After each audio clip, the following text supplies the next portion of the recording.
Сънчо, О, айде, какво? готов ли си? Аз винаги съм готов. Радвам се. Така.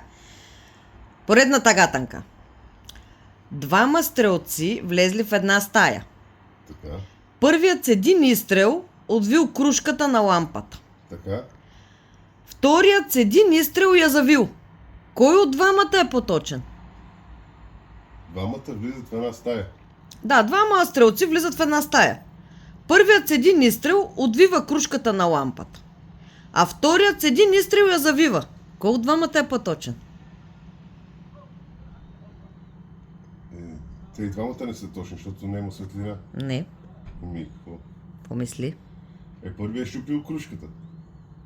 Първият е отвил. С един изстрел отвил крушката. А вторият с един изстрел я завил. Няма как да стане. Кой е поточен? Втория да завие кружката. И двамата са стрелци с какво са? С лъкове ли са? Двама стрелци влезли в една стая. Първият с един изстрел отвил крушката на лампата, а вторият с един изстрел я завил. Ама това е логична някаква задача, или? Да, кой от двамата е по-точен?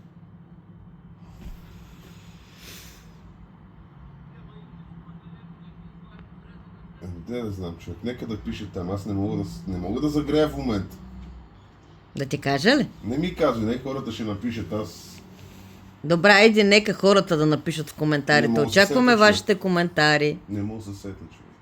Той е сънен нещо и няма как. Не може да загрее. Не мога да се събуда още.